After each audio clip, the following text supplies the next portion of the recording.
Les prédécesseurs l'ont si bien dit, je ne voudrais que confirmer ce qu'ils ont déjà dit. Monsieur le Président de jeunes d'Akradio, et comme ça, ils m'ont posé cette question, ils ont dit, mais vous avez choisi qui après Messager? Et je leur ai répondu, nous ne choisissons pas.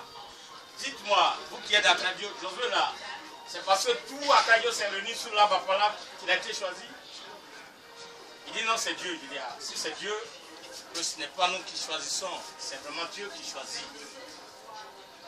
Messianique, m'adressant à vous, les jeunes, la jeunesse messianique, je sais que c'est lui, si vous êtes là, c'est lui qui a forgé, c'est lui qui vous a fortifié, je sais. Il vous a mis à lambeau et il a fait sortir un instrument dont vous êtes les sillons. L'UGMC, la nouvelle version de l'UGMC d'Abidjan, le maître d'œuvre, c'est le prophète Aïe-Noël Jonas. Ça, on ne peut pas le nier. Après le messager, l'église va continuer à vivre. La preuve en est, nous sommes tous là. Oh, qui connaît Dieu? Voilà. Quand certains messianiques qui ont malheureusement quitté l'église avant qu'ils ne quittent l'église, ils m'ont dit, mais Daniel, tu as toujours le charisme, tu sais bien prêcher, il faudrait que, etc. J'ai dit, moi, mon esprit là, il a sacrifié mon esprit avec le messianisme. Donc moi, je parle quelque part. C'est pourquoi je suis là. Et les jours, il va me rappeler, je serai très heureux de rencontrer le prophète Aïe-Noël Jonas. Vraiment, je serai très heureux. Adasio. Mais pour l'instant, nous sommes encore là. Bien aimés mes frères et sœurs, ce que je voulais vous dire, parce qu'il est déjà midi, c'est cette exhortation à la foi messianique. En fait, c'est une église des anges, c'est une église de Christ, c'est une église de Dieu, c'est une église d'esprit. Et vous allez plus tard comprendre. Mais quelle est cette église-là où la Trinité se retrouve? Avant-hier, c'était Josué qui jouait le rôle de Dieu créateur. Hier seulement, c'était le prophète Aïe-Noël Jonas qui jouait le rôle de Christ. Et il nous a annoncé qu'après il y aura un autre qui va venir, qui va jouer le rôle du Saint-Esprit. Adasio. Voyez un peu l'image de notre église. Ça fait 2 semaines que je me suis rendu chez moi à Youlil. Dieu est là-bas. Et il y a une femme qui habitait non loin de mon église de Youlil, qui est venue comme ça annoncer un message le jeudi avant vendredi, parce que c'est vendredi qu'elle s'est rendue à l'église. Le jeudi, Job et les serviteurs, quelques serviteurs servantes, et aussi les balades qui sont pleins chez moi. Quand vous rentrez à l'église de Youlil, vous allez voir Matila. Voilà. C'est là-bas, c'est devenu clinique. Je remercie. Adasio. Mais cette dame a dit que pendant la procession, parce que le jeudi à minuit 1h du matin, Job et son groupe ont fait une procession à travers le village. Elle disait que les sorciers ont été surpris dans leur jeu, dans leur monde des ténèbres, ils ont été surpris. Et quand ils ont été surpris, ils se sont dispersés. Ah oui, parce que c'est Dieu qui arrive là. Oh, qui connaît Dieu? Et après ça, ils se sont regroupés, ils se sont dit, on va les attaquer. Donc ils se sont armés pour attaquer l'église dans laquelle Job, etc. Mais Dieu vous dit une chose. Voici l'emplacement de mon église où je me tiens. Et où ils tiennent leur réunion, c'est tout juste au niveau des bananiers là. Mais la dame a dit, toutes les armes que les sorciers avaient, quand on parle de sorciers, ce n'est pas un petit groupe, c'est tous les sorciers de Youlil qui se sont regroupés. Il dit toutes les armes que les sorciers avaient, quand il lançait ces armes-là contre l'église, aucune arme n'atterrissait. Pourtant, la distance, elle est réduite, c'est là. Pour qui connaît J'ai dit, notre église là, si tu n'es pas en esprit, tu ne peux rien comprendre. Voilà l'église messianique, le mystère de l'église messianique. Il faut être en esprit. Oh, qui connaît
en même temps que je vous exhorte, je vous demande à ce que personne n'abandonne le combat pour lequel Jonas Nombel a fait 20 ans. 20 ans du ministère. C'est peu, mais c'est trop beaucoup. Adasio. Mon très cher président, je voudrais aussi, toi et tout ton groupe, vous confier une mission. Une histoire qui ne s'écrit pas, c'est père. Une histoire qui ne s'écrit pas, cette histoire-là, elle se perd. Josué a fait 30 ans de ministère à Kradio. Je souhaiterais que pendant ces vacances qui arrivent là, vous les jeunes messianiques, vous les jeunes intellectuels, vous rencontrez nos aînés qui sont encore vivants à Kradio et que vous réécrivez l'histoire de Josué. Il faut le faire. Il faudrait qu'on le fasse. Parce qu'aujourd'hui on nous voit vivants, mais demain on ne serait pas là. Mais qu'est-ce qu'on va vous laisser comme document, comme parole? Si ce n'est pas écrit, ça va s'oublier. Je le dis, ces vacances-ci, vous allez vous retourner à Kradio, Félix Mel est là, Joseph Mel est là, mais il y a encore plusieurs personnes qui ont été témoins du ministère de Josué. Il faudrait que les enfants de nos enfants sachent qui était Josué, qui était Edron Nomel Jonas. On ne peut jamais parler de Josué sans faire allusion à Jonas. Vous êtes d'accord avec moi? Adasio. Donc il faudrait qu'on écrive. Dieu merci, vous avez des ordinateurs, mais il faudrait que tout ça, ça soit ordonné dans un appareil pour que, même si demain on ne serait pas là, nos enfants puissent comprendre ce que c'est l'église messianique de Côte d'Ivoire. Edron Nomel Jonas, il était vraiment moisi, il n'avait rien, il a dit qu'il cherche, il était en train de chercher de l'argent. Une fois qu'il trouvera cet argent, il va aller en voyage. C'est ce qu'il a dit, non? Ouais, c'est ce qu'il a dit. Et après, il a dit qu'il a trouvé 1,5 million. Sur les 3 millions, il ira certainement se reposer en France, ou bien il ira en Italie. Et après, il dit qu'il a trouvé un autre 1,5 million, donc ça lui faisait 3 millions, et il était prêt à aller en voyage. Diante. Quelle est cette église messianique? Quand ces prophètes doivent nous quitter, on nous parle toujours de voyage. Il ne parle jamais de la-bas, mais il parle de voyage. Bien-aimé, je suis bien placé pour vous le dire. Jésus l'a dit, et quand il le disait, personne ne croyait parce que nous, on était encore enfants comme vous. Nos parents à nous disaient que Jésus va vieillir. Pourtant, il était déjà dans sa l'âge. Il va encore vieillir. pour eux, Josué serait immortel. Pourtant, le monsieur annonçait sa mort. Mais dans une autre forme, voilà, j'irai en voyage. Et je vais revenir. Frères et sœurs, c'est sur ce point-là que je voulais m'attarder un peu. Je vais en voyage. Quand quelqu'un voyage, son voyage peut lui prendre assez de temps. Et puis après, il revient. Parce qu'il est allé en voyage, il va revenir. Je vous le dis. Pendant 20 ans, on a prêché cette même parole.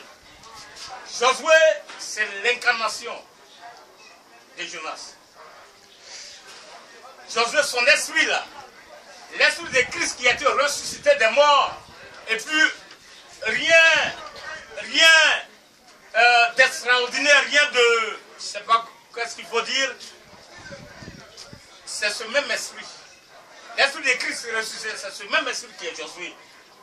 Mais quand il est venu, il ne peut pas nous dire qu'il est Christ. Il ne peut pas.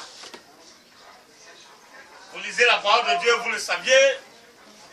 Quand l'ange Gabriel avait trouvé Zacharie dans le temple, il lui a dit que cet enfant qui naîtra de toi, c'est lui qui ramènera plusieurs enfants, mais il a l'esprit d'Élie. Donc Jean-Baptiste, il s'appelle Jean, mais lui là, c'est Élie. Attention. C'est comme ça que Dieu parle. C'est comme ça.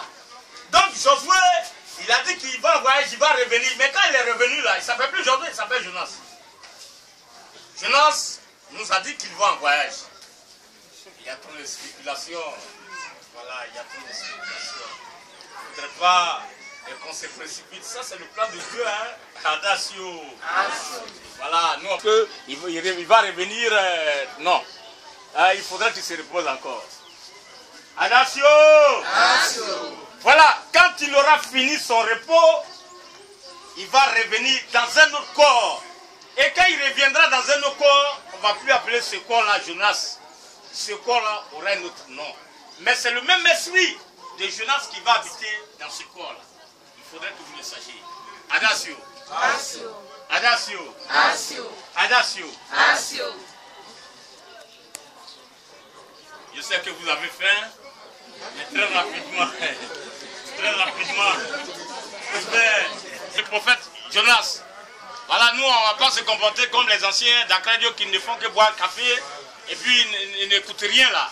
On ne va pas se comporter comme eux. Donc, le prophète Samuel s'est rendu à Bethléem chez Isaïe. Isaïe lui a montré ses enfants, qu'on le sache quand on est messianique. Il y a trop de spéculations. Moi, ça me fait rire parce que bon, les jeunes messagers, c'est ton père. C'est ici, sur cette terre-là, qu'il est ton papa. Mais dans les cieux là, voilà. Ça, tu le sais, parce que je t'ai vu un peu grave. Attention! On lui a présenté donc les enfants, les 6 enfants d'Isaïe. Et Samuel a dit, mais Isaïe, est-ce que ce sont tous ces enfants qui sont ici? Et il a dit non, le plus petit se trouve encore en brousse, en train de paître les troupeaux. Envoie-le. Et quand David était venu, David il avait 12 ans, et c'est sur lui que Samuel a mis l'onction. Un berger, quelqu'un qui vend de la viande à l'abattoir parce que nous sommes à Port-Boué, et c'est lui qui devient plus tard le roi des Israéliens. Ça, c'est Dieu qui fait ça. Ça, c'est Dieu qui fait ça. Il a ce pouvoir-là. Donc, comprenez que ce que nous pensons là, ce n'est pas la pensée de Dieu. Si on pense que ouais, Daniel s'appelle Libo, oui, donc il va succéder au messager. Vous vous trompez, moi, mais je me trompe. Non, il est parti, il va revenir. Moi, ce que je vous demande, puisque le programme est long, selon la note qu'on vient de me donner, on doit rester messianique. C'est-à-dire quoi? On doit garder nos valeurs messianiques. Ce n'est pas parce que Jonas n'est plus de manière physique que moi, qui suis déjà converti, je vais me retourner encore dans la sorcellerie. Mais quand il reviendra, il faudrait qu'il trouve une église vivante. Ou bien, l'enseignement qu'il nous a laissé là, c'est la prière. On doit continuer à prier. Moi, c'est ce qu'il m'a dit. Attention. Maintenant, s'il vient et que nous sommes dans la débauche, s'il arrive et que nous sommes dans la sorcellerie, dans l'idolâtrie, alors cela veut dire que pendant 20 ans, nous n'avons rien appris de lui. Et quand on lui dira, messager, je suis là, dit, retire-toi de moi, je ne te connais pas. C'est ça. Attention. Attention. Donc, monsieur le président, notre église, l'église messianique, est toujours vivante, elle le sera, parce que l'Esprit de Dieu est vivant dans notre église restera toujours vivante. Sur ce, je m'arrête là.